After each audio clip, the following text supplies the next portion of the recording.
Hi everyone, welcome to my YouTube channel world of knowledge. ഇന്ന് നമ്മൾ discuss ചെയ്യാൻ പോകുന്നത് ഉപ്പ് സത്യാഗ്രഹമാണ്. ഇന്ത്യൻ സ്വാതന്ത്ര്യ സമര ചരിത്രത്തിലെ ഏറ്റവും പ്രധാനപ്പെട്ടതും ഗാന്ധിജിയുടെ അഹിംസാത്മക സമരങ്ങൾക്ക് ശക്തി തെളിയിച്ചതുമായ ഒരു സംഭവമാണ് ഉപ്പു സത്യാഗ്രഹം. 1930 നടന്ന ഈ സമരം ബ്രിട്ടീഷ് ഭരണകൂടത്തിനെതിരെ ജനങ്ങളെ ഒരുമിപ്പിച്ച ഒരു വലിയ മുന്നേറ്റമായിരുന്നു.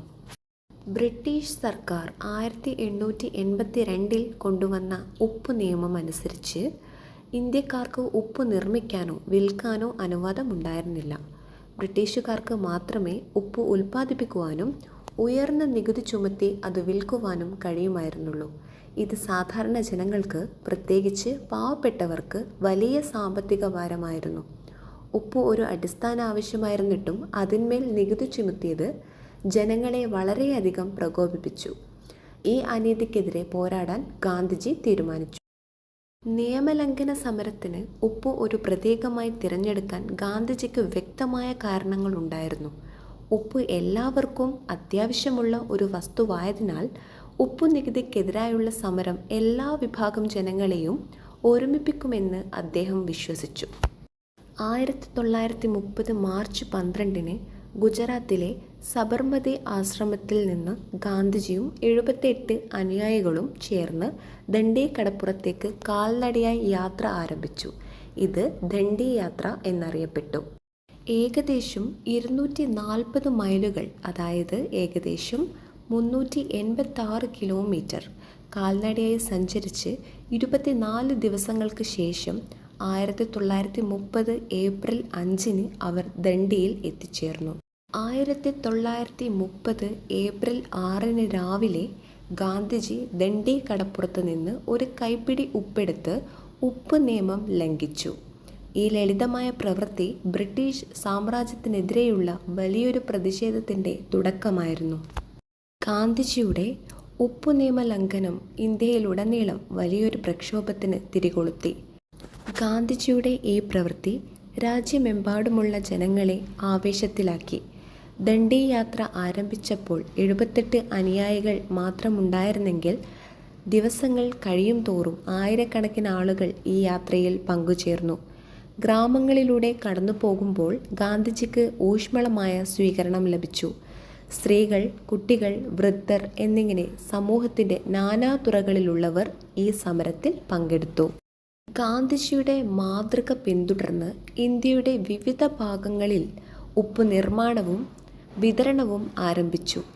കടൽ തീരങ്ങളുള്ള സംസ്ഥാനങ്ങളിൽ ജനങ്ങൾ സ്വന്തമായി ഉപ്പ് നിർമ്മിച്ചു. ഉപ്പ് ലഭ്യമല്ലാത്ത സ്ഥലങ്ങളിൽ ആളുകൾ ബ്രിട്ടീഷ് ഉപ്പ് ശേഖരിക്കുകയും പൊതുവിപണിയിൽ വിൽക്കുകയും ചെയ്തു.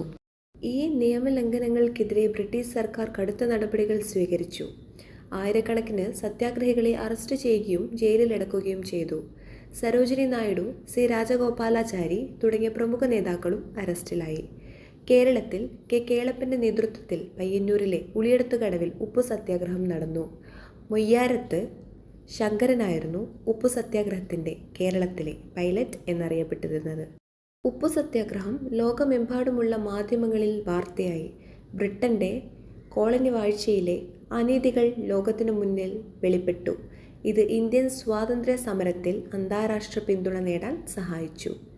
അഹിംസാത്മകമായ ഒരു സമരരീതിയിലൂടെ ഒരു സാമ്രാജ്യ ശക്തിയെ പ്രതിരോധിക്കാൻ കഴിയുമെന്ന് ഉപ്പു സത്യാഗ്രഹം ലോകത്തിന് കാണിച്ചുകൊടുത്തു. ഗാന്ധിജിയുടെ സത്യാഗ്രഹ തത്വങ്ങളുടെ ശക്തി ഇത് ഊട്ടിയുറപ്പിച്ചു. ജാതി, മതം, ഭാഷ തുടങ്ങിയ വേർതിരിവുകൾക്കതീതമായി ഇന്ത്യൻ ജനതയെ ഒരുമിപ്പിക്കാൻ ഈ സമരത്തിന് സാധിച്ചു. സ്വാതന്ത്ര്യ സമരത്തിൽ ജനകീയ പങ്കാളിത്തം ഉറപ്പാക്കുന്നതിൽ ഇത് വലിയ പങ്കുവഹിച്ചു. ഉപ്പു സത്യാഗ്രഹത്തെ തുടർന്നുണ്ടായ ജനകീയ പ്രക്ഷോഭം ബ്രിട്ടീഷ് സർക്കാരിനെ സമ്മർദ്ദത്തിലാക്കി. 1931 അന്നത്തെ വൈസ്രോയി ആയിരുന്ന ഇർവിൻ പ്രഭുവും ഗാന്ധിജിയും തമ്മിൽ ഒരു ഉടമ്പടി ഒപ്പുവെച്ചു. ഇത് ഗാന്ധി-ഇർവിൻ ഉടമ്പടി എന്നറിയപ്പെട്ടു. ഈ ഉടമ്പടി പ്രകാരം ഉപ്പു സത്യാഗ്രഹം അവസാനിക്കുകയും ഗാന്ധിജി 2ാം വട്ടമേശ സമ്മേളനത്തിൽ പങ്കെടുക്കാൻ ലണ്ടനിലേക്ക് പോകാൻ സമ്മതിക്കുകയും ചെയ്തു. ഉപ്പു സത്യാഗ്രഹം ഇന്ത്യൻ സ്വാതന്ത്ര്യ സമരത്തിലെ ഒരു നാഴികക്കല്ലായിരുന്നു. ഇത് ഇന്ത്യക്ക് സ്വാതന്ത്ര്യം നേടുന്നതിൽ ഒരു പ്രധാന ചുവടുവെപ്പായി കണക്കാക്കപ്പെടുന്നു. എല്ലാവർക്കും ഈ വീഡിയോയും ഇതിൽ പറഞ്ഞ കാര്യങ്ങളും വളരെ വിശദമായി തന്നെ മനസ്സിലായി എന്ന് വിശ്വസിക്കുന്നു. നിങ്ങൾക്ക് ഈ വീഡിയോ ഇഷ്ടമായിട്ടുണ്ടെങ്കിൽ അത് ഷെയർ ചെയ്യാനും ലൈക്ക് ചെയ്യാനും കമൻറ്റ് ചെയ്യാനും മറക്കാതിരിക്കുക. കൂടാതെ സബ്സ്ക്രൈബ് ചെയ്ത് സപ്പോർട്ട് ചെയ്യുക. താങ്ക്